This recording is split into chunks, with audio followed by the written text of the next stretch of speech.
Ladies and gentlemen, back by popular demand is Tony Serino. We're going to talk with him. We got a really interesting quote from Mike Tomlin on the usage of 12 personnel and what the Steelers are doing with their tight ends, especially when it comes to run blocking, and that might be a key to get Najee Harris and Jaylen Warren to continue to be going. We'll talk more about the offense and some safety talk with Minkah Fitzpatrick maybe coming back this week. All that right here on the Locked On Steelers podcast. I'm your host, Chris Carter. Let's get into it. You are Locked On Steelers, your daily Pittsburgh Steelers podcast, part of the Locked On Podcast Network, your team every day.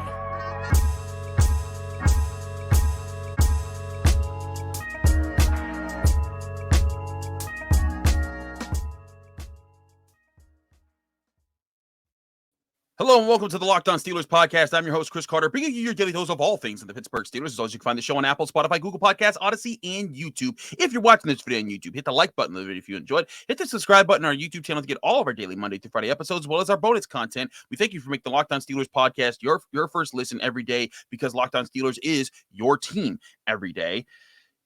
Today's episode is brought to you by BetOnline. BetOnline has you covered all season long with more props, odds, and lines than ever before. BetOnline, where the game starts. As I said, the triumphant return of the man, the myth, the legend, Tony Serino at Steeler Country on Twitter.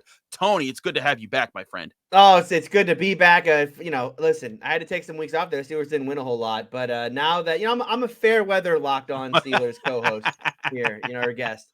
I only come on when the Steelers win. So glad to be back. Hopefully, I'm on a little more in the second half of the season. That is the plan, right? The plan for this Steeler team over the next couple weeks is to put some wins together. Now that the schedule eases up enough, because I'm happy to be back on the show. Yeah, it's fun. We always have great conversations.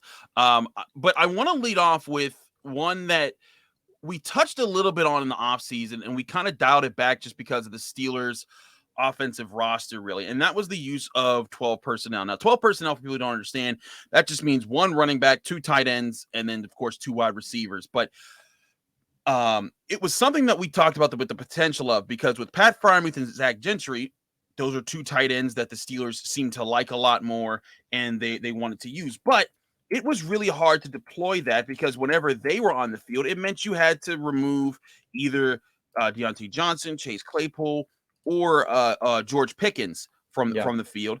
And this is a team that, those are all guys that they really like with what they bring to the offense. But of course, with Chase Claypool being traded away, now they get to see what they're going to be like, and now they might have more reason to play two tight end sets.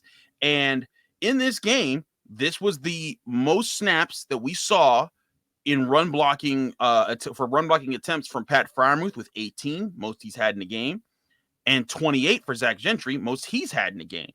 Yeah, and to me, that was a sign that maybe this is something the Steelers are planning on doing and wanted to do. And another reason, they felt like we can get rid of Chase Claypool. I never thought that we get a second-round pick for him. That's the Steelers and the way they think. But the way they're saying, we can get rid of Chase Claypool and we can go there.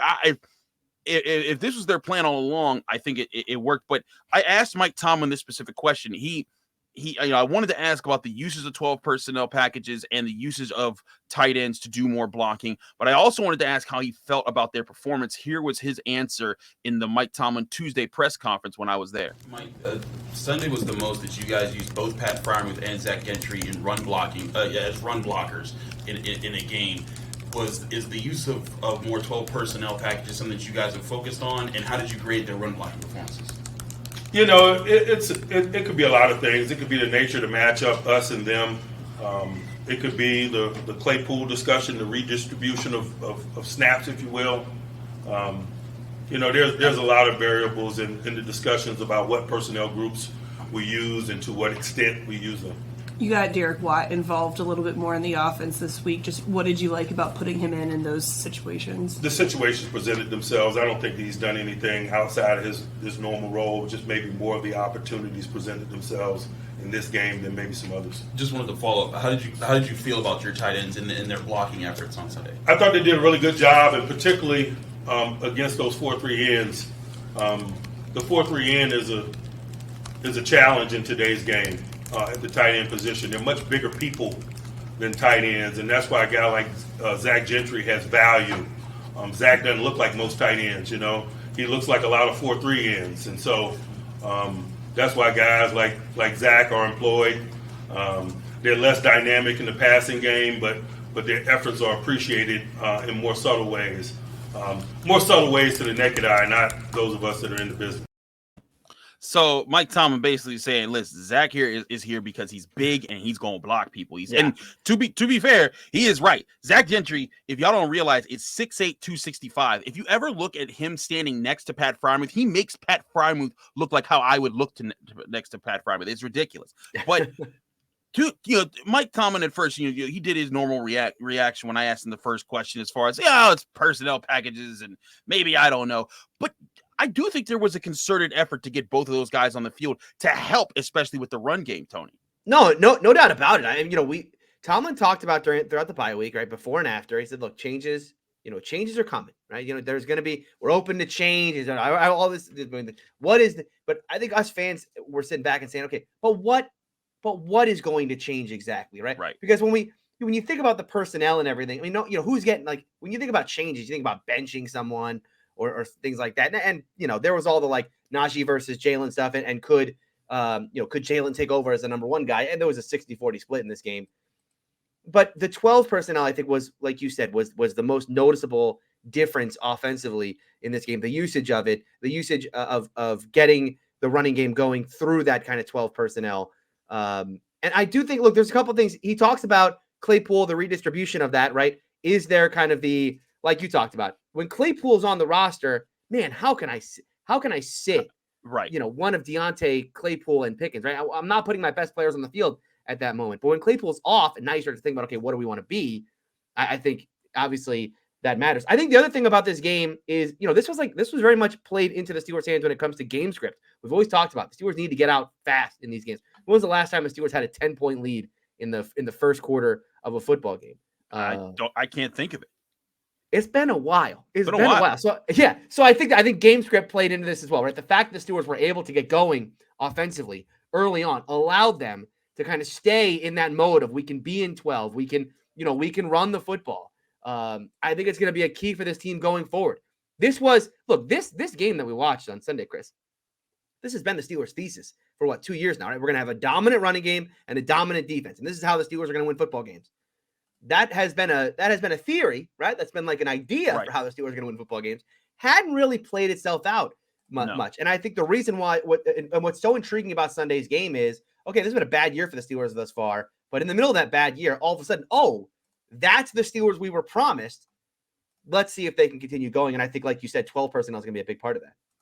Right. And I think that part of it is because 12 personnel offers you more physical blockers who can be along the edges and give yourself a chance to make plays out there to get Najee Harris and Jaylen Warren going, which again, Pat Freiermuth said on Monday in the Steelers locker room, like, we ran the ball well. We need to run the ball well more to get this offense going, because also it makes life easier for Kenny. And that's what you need to do in this offense. You can't just, you have to have something that you have as a strength. And this was the first time that we came out of a game and said there was a strength on offense. And it was their ability to run the ball with both Najee early and then Najee and Jaylen Warren late. So I think that there was definitely an asset there. I want to talk to you more about how the Steelers can use that moving forward, especially with Kenny Pickett and how they plan to use him. We'll do that in just a minute here on the Locked On Steelers podcast. But first, we got to talk to you about one of our sponsors, because this episode is brought to you by Turo. Turo is the world's largest car sharing marketplace. With Turo, you can book any car you want, wherever you want it, from a community of local hosts.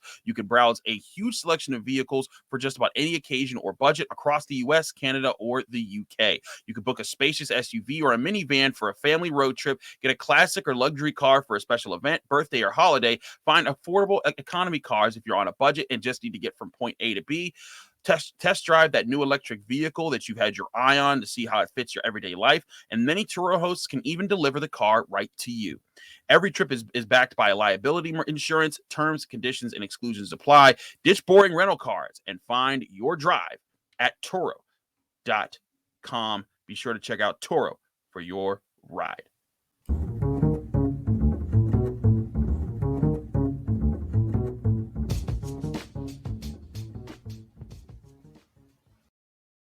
Back here on the Locked On Steelers podcast, I'm Chris Carter. He's Tony Serino. We're talking about your Steelers. We're continuing this discussion about offense because we talked about 12 personnel and what it could do. And again, 12 personnel just means getting 2 tight ends out there. And when you have 2 tight ends out there, the threat is that they can run block, but they can also receive the ball. And a big part of this offense, and this part has even when they had Chase Claypool on it, they wanted this offense to be based in play action, keeping defenses on their heels because they knew that this offensive line is not good enough to just run right at people when they know the run's coming and bully them. I mean, the Steelers could do that in the mid 2010s when they had that really, really good offensive line. I even say a great offensive line and Le'Veon Bell.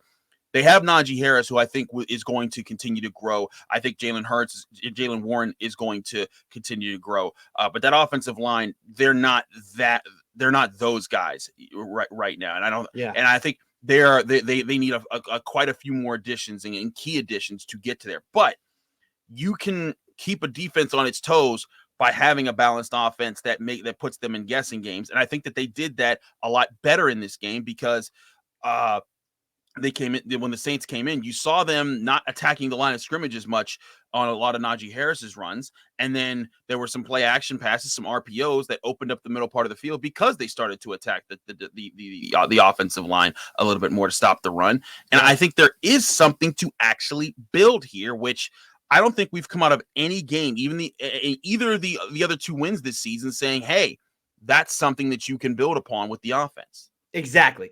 You know, it's funny because, you know, Tony the Hater definitely came out during the game on Sunday. Well, there's a part of me that felt like going into the bye, right? I kept having Steeler fans tell me, Tony, you know, this team's going on a run in the second half of the year. This team's going on a run. They're going to win.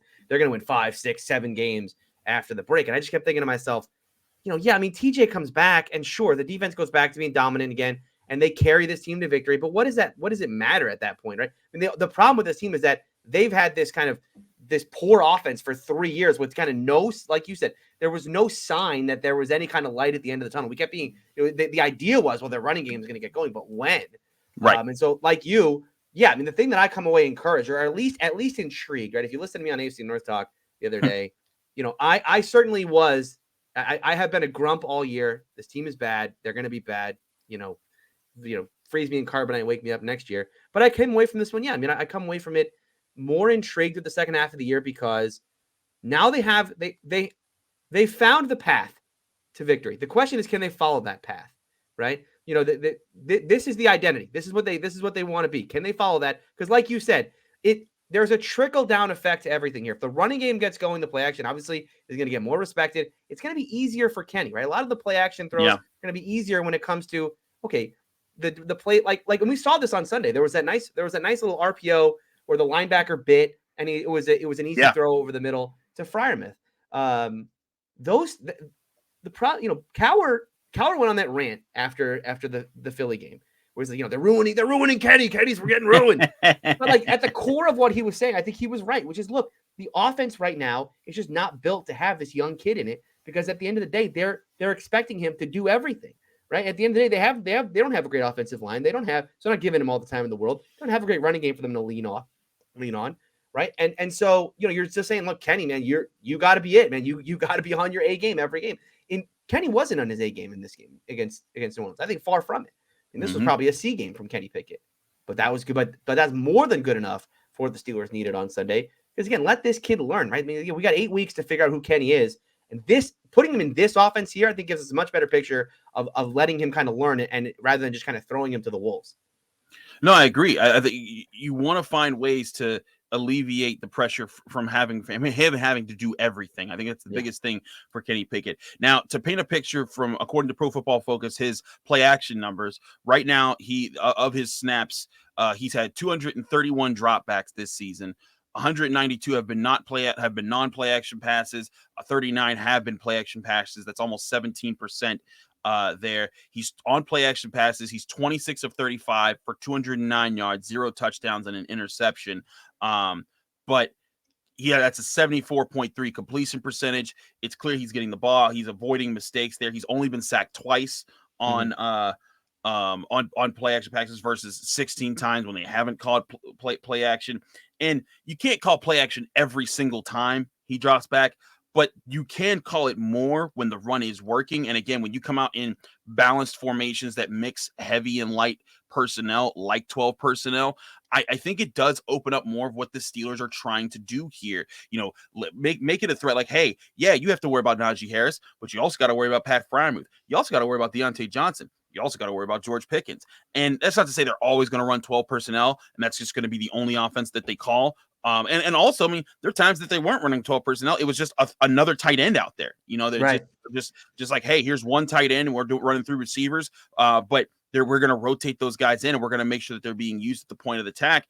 And I think a lot of this is, like you said, making the run game easier to make Kenny's job easier. Because at the end of the day, like we said, the biggest thing of this year on top, you want the Steelers to win games. But the biggest thing is if you can get Kenny Pickett to develop, if you can get to see significant progress in him, and he checks off a lot of the mental boxes that he needs to build the foundation to be that franchise quarterback moving forward, that's going to accomplish so much when you can come back in next year, install so much. Maybe you have a new offensive coordinator. Maybe you have a new offensive system. You've added more pieces to the offensive line, maybe another playmaker somewhere on offense. And then you could be more confident with saying, okay, we're taking the training wheels off. Now we're letting Kenny run a little bit here. Yeah. Let him run a little bit right now. I'd like to see. We talked about this back in preseason. I'd still like to see Kenny just. There's so many times. See Kenny cook. Yeah, man. I don't even. That's not even a let Kenny cook. I just want like Kenny cook. Kenny. It's like Kenny cook. Throw the ball. Like there are times. I mean, you see it on tape, right? I mean, there are times where like Kenny just feels like. He doesn't pull the trigger sometimes, yeah, and I'm exactly. right with you. I'm like, Kenny, listen, you're a rookie. No one's not no one, because Steelers Twitter is a crazy place where everyone gets bashed at some point. Mm-hmm. I'm pretty sure if Jesus came on the field, some people would bash him if he was on the Steelers jersey and he threw an interception. But as a rookie, like. I'm okay with you. It's like Miss Frizzle from the Magic School Bus. Get messy, make mistakes. Like don't stink. Don't throw 5 interceptions in a game. But no, I'm okay. No, see, well, no, I actually disagree. I said this earlier in the year. Well, maybe now that the running game is working, but when the running game wasn't working, I said this about Trubisky. I said, look, I would rather Trubisky have a Jameis Winston year. Like, go 30 for 30 if you have to. I don't care, right? But the idea that like when never going to take a chance ever, Mitch. That we saw for the first couple weeks. That was terrible. Man, was that frustrating to watch. Yeah, because there's no future in that. We're just gonna be checked down Charlie all week. That's how you get 4 straight losses, right? You want 4 straight losses? That's how you get 4 straight losses. No, I feel you. And again, I'm not saying that but again, I'm down for getting messy and making mistakes. I'm down for letting Kenny Pickett experiment and figure out what's there and what's not. But I also think part of it is learning when not to experiment and not to do it. Like I thought one of the things he did right in their win over the Saints was there were times when he was trying to make something happen, he threw it away. Like there was one play where he made 2 guys miss in the backfield, spun to the sideline, saw he wasn't going to get any yards, and instead of just running out of bounds, he just flipped it out of bounds. He's like, that's incomplete, and that's a good play. Even though it's not a good play, it doesn't get you any yards. That's a smart heads up. You did the right thing play right there, and I think that's something that's good to see from him. But you need to. It's not good enough just to do those things. If you just do those things, you'll never move the ball. But you also need to combine that with taking the shot, taking the risks, taking the shot plays, and calculated risks. His deep ball to Deontay Johnson. That's the kind of aggression you want to see. Some of the middle, the throws over the middle that we saw to George Pickens. That's the Kenny Pickett you want to see. I think that, again, with the play action, with the heavier personnel sets that also give you, because tight ends, again, they can block and they can go out and catch passes. I think that puts them in a position to let Kenny feel more comfortable, because defenses don't exactly know what they're going for there. Whereas right now, I think we kind of saw when the Steelers were in 11 personnel, it was 3 wide receivers, a tight end, and a running back. Teams were like, okay, we're going to crowd Najee Harris, but we're going to take away all the short routes because we don't trust them to take the bomb here. But if you put those big guys on the field, now they have to worry about, do we worry about those tight ends hitting us in the seams with play action, or do we worry about stopping Najee Harris? And it gives Kenny Pickett some space to maneuver. No doubt. Yeah, and I think it is the big key for the second half of this year. Was that a mirage, what we just watched on Sunday, right? That's true. It could have been a one-time thing, and if it is, we're all going to be back here being like, gosh, that was lame. Yeah, because look, remember the Saints were coming off a Monday night game, the Steelers were coming off a bye week, right? I mean, It was a Raven style scheduling error on the NFL's part. But no, I think that's the key, right? I mean, let Kenny at least be comfortable. It's the hardest part of the evaluation process for Kenny is when you're watching him in these moments where you're like, man, this kid's got the weight of everything on his shoulders. And I think this was a much easier evaluation against New Orleans because it was, was just watching Kenny in his element and not, Kenny having to be, YOLO Kenny trying to win the game single-handedly for this team. No, I feel you. As a big thing is they got to find help for him. My theme after the Eagles game was I felt like they were putting too much on him, trying to make him throw. And this is a way to not put too much on him, but also put something on him to say, hey, young quarterback, go show these dudes who you are. So I think that's going to be interesting to watch. We'll keep seeing how the Steelers operate this week. We get our first injury report Wednesday afternoon. We'll see, how things are lining up. But part of the injury notices that we got from Mike Tomlin, he said that Minkah Fitzpatrick's looking good. Maybe he'll play Sunday. Now, that could be Mike Tomlin just gaming us. That could be just straight up lies. But that's a situation that there's more hope than what we thought. I thought Minkah was going to be out 2 more games. That's what it sounded like, yeah. If Minkah Fitzpatrick is available, and he said Minkah's already been in the building working this week, and he said he was working on Tuesday morning when they got there. So maybe there's a chance that he does play. We'll talk about that chance and what it means for the Steelers secondary if they can finally get all 3 of those safeties on the field along with their defensive backs. I think that could be an interesting package. We'll talk about more about that in just a minute here. But first, we got to talk to you guys about our friends over at LinkedIn. Now, yes, LinkedIn, they're the company that, of course, everyone knows that you're putting up your profile, you're putting up your resume because you want employers to find you. But say you're listening right now and you're one of those employers.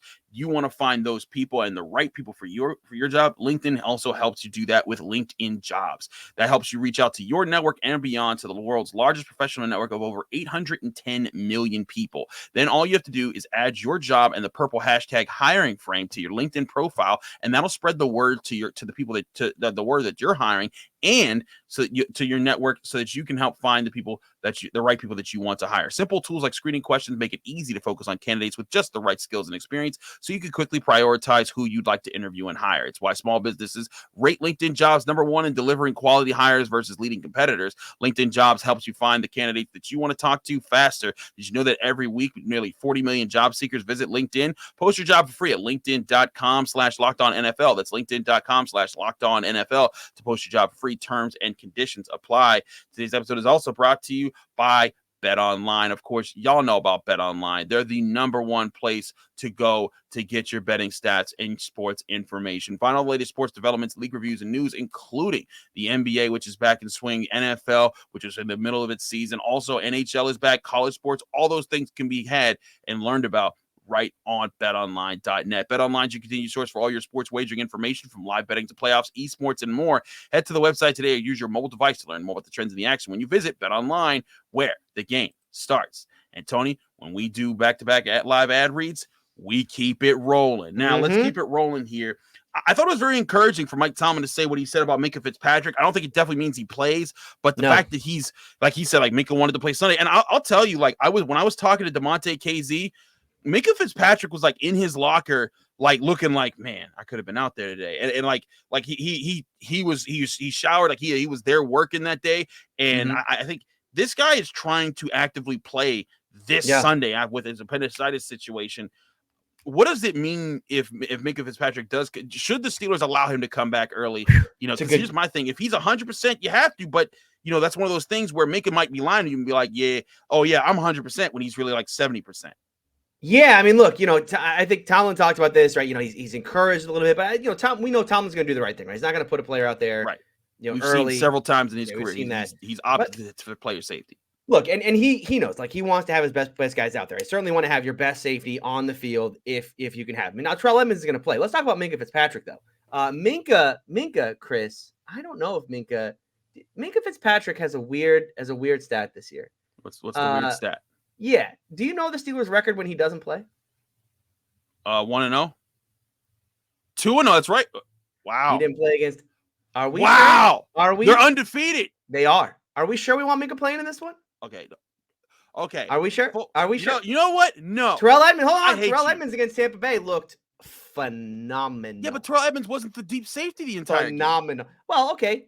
Damontae Kazee back. Trey Norwood back. You want your best 3 safeties? I got 3. I got 3 winners. I got 3 winners, Chris. Full disclosure. Full disclosure. Tony told me he had a crazy take for this third segment. I said I have the world's dumbest take. The world's dumbest take is what I said.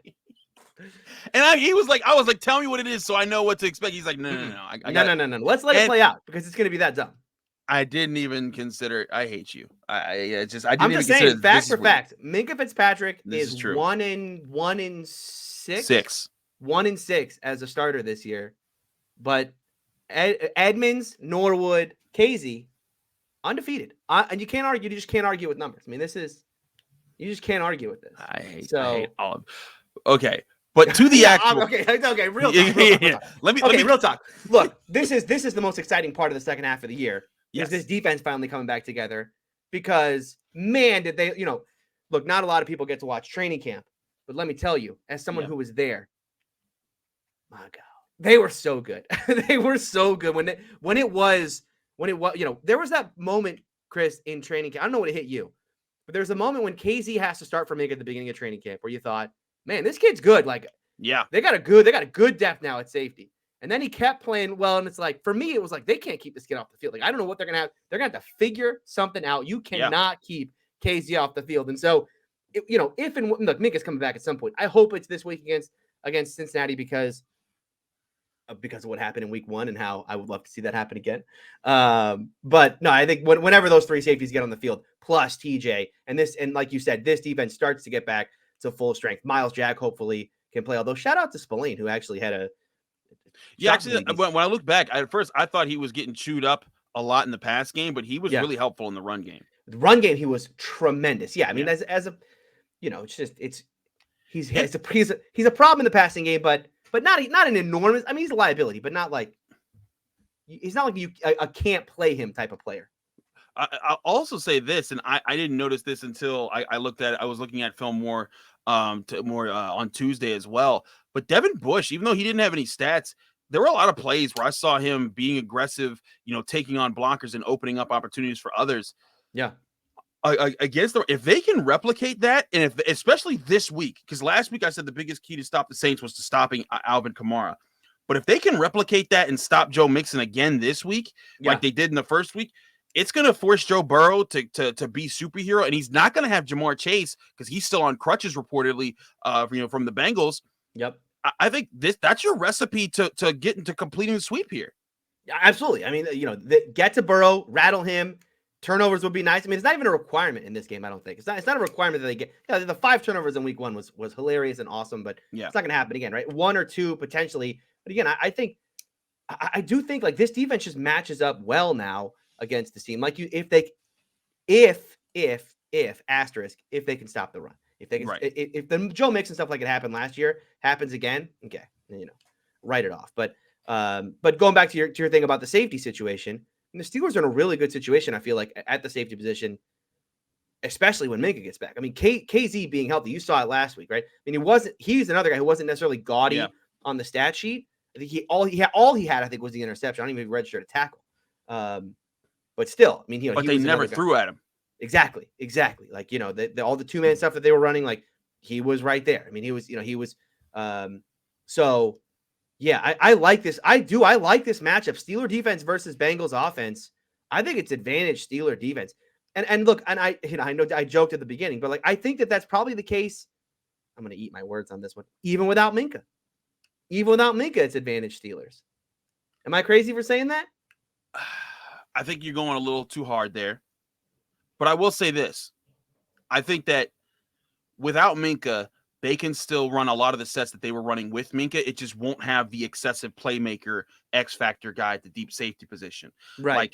Like on the play where KZ knocked you got penalized for the unnecessary roughness hit where he hit Olave in the head, which, by the way, again, I want to emphasize it was an illegal hit. It should have been penalized. It isn't dirty. There's a difference there. But those are the plays that we've seen Minkah Fitzpatrick make. He hits the guy, Right. but he makes sure they drop it without hitting their head. We've Yeah. seen it. I mean, several times in this game. Derek FB was pointing this out on Twitter too. I mean, I was saying it, but Derek FB went and got the tape against the Jets. I think it was, or again, it was the Ravens late last year, where sideline comes in, goes for the ball, also hits pretty hard, jars the ball loose. Minkah's a master at that, and I think that's where he gives you something else. And I think he could also make a couple more interceptions in those situations.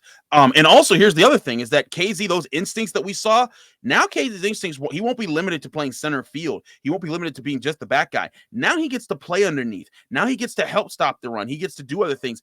And then I think that's when he starts to get real tricky, because him and Minkah are both ball hawking guys. They have good ball skills. Edmonds, not that. He's there to be physical. He's there to run, close the passing windows, and make it tough to fit into the receiver. But having two guys like that in your secondary roaming around, I just think it does a lot more for you. And with the ways that they were able to fool and trick and disguise things against Joe Burrow without that safety look, that's why I think it's important to have Minkah back this week, is because then you'll be running things that he's not even seen before, and those guys will be flying. I think I'm not saying five turnovers are coming, but I'm saying he's going to give you some opportunities to get some picks.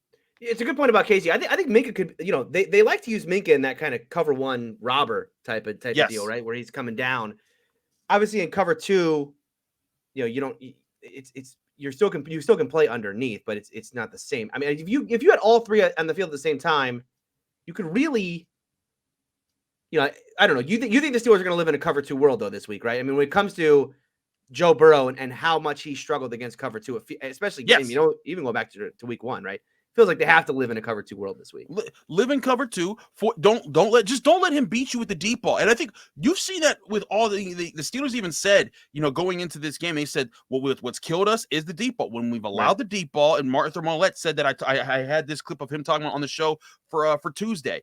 But it's like when they give up the deep ball, that's when they get blown out. When they don't give up the deep ball, they're in games, and their defense is going to have chances. And I really think that's the biggest key. And without Jamar Chase, you're going to have a chance to focus your attention. Tyler Boyd, T. Higgins, take the deep ball away from those guys, force them to have to be consistent underneath, and then also trust your guys to make plays on those balls, and also trust your defensive pass rush to get there. I think it's a recipe for success. I like the cover two idea. I like the, just having guys making sure, hey, Joe Burrow, you could try it deep, but just know that pick six that you threw against in the first play against Minkah Fitzpatrick last in week one, you can do that again if you want. He'll be sitting there. And I also think Miles Jack's a big part of this. If they're going to run a lot of cover two in the Tampa 2 type system where you're going to have that middle field, you're going to need him because one of the things that the Bengals have tried to do to get out of this kind of cover two hell that they're in is try to use the seams more, especially with the tight end they got that I'm going to blank on his name. He was Hayden Hurst. Thank you. Hayden Hurst, him. I think it's going to be a big part of getting Miles Jack back as well. But all this kind of prefaced by the idea that they have to stop the run before any of that matters. Because if it's just a Joe Mixon runs for 150, not gonna be a fun game to watch. No, I also think, by the way, the Steelers kind of let the Bengals off the hook a little bit last time. I mean, the Steelers got 5 turnovers, only won by 3. Yeah, really. I mean, that was a way closer game than it should have been. If the offense is better this week, if they actually are making progress, and if they run the ball, because the other thing is, one thing, I think we look at it, we say, 20 points, but one thing to remember about the game this past week, they missed 2 field goals, which normally when Chris Boswell's there, that's a 26-10 win, and then you're looking at a different kind of offensive scoring output. But now you have a situation where you're believing yourself, you get it, but also they ran out the clock at the end of the game. Yep. It's been a while since we've seen the Steelers do that. Being able to just run the ball, run it right at you, we're coming, and you can't stop us. Mm-hmm. If they get the run game going against the Bengals, what is that? Tough task, because DJ Reader's probably back this week. Right. So, I'm not making it easy. I'm not saying it's easy, but this offense, I'll say that they're better. Well, they should be better than the web. Yeah, they've changed so much since then, right? I mean, I think the like bringing Kenny Pickett in and as we talked about, like everything they're doing in a post Chase Claypool world, everything they put on tape on Sunday, I mean, it's just light years better from the stuff that they were doing before. So should be better. I mean, I think that this is, we're all feeling good. We're all feeling good going into this one. Positive vibes only. Absolutely.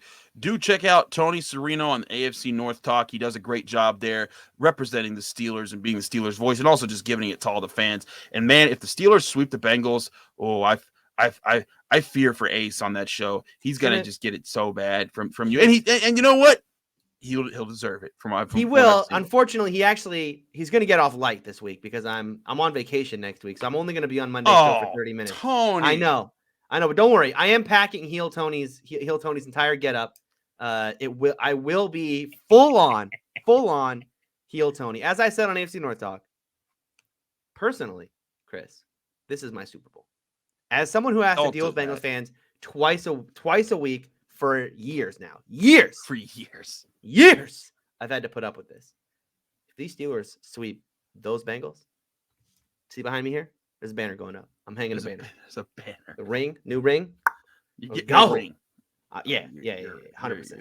100%. Doesn't matter what happens. This team could win 4 games all year. This could be the last win the Steelers get. Don't care. Success. Major success. Listen, Bengals fans are annoying. They're not that annoying. They are. Do a show twice a week with them. I understand it. He's Tony Serino. Check him out there. Also follow him on Twitter at Steeler Country. He does a great job. We love having him here. We'll have him again a lot sooner than we had him. It took him to get him back on here with his last visit. Thanks again, Tony, for visiting the Locked On Steelers podcast. I'm your host, Chris Carter. Follow me on Twitter and Instagram at Carter Critiques. You can also read my work at the Pittsburgh Post-Gazette. You can also check out this show, Locked On Steelers, on Apple, Spotify, Google Podcasts, Odyssey, and YouTube. Like the video if you saw it on YouTube. Subscribe to the YouTube channel to get all of our daily Monday through Friday episodes. Thanks again for checking out the Locked On Steelers podcast. We got Crossover Thursday coming up next. We got James Rapine of Locked On Bengals. We breaking things down, getting you ready for the matchup tomorrow. So stay tuned. It's going to be a fun one with that.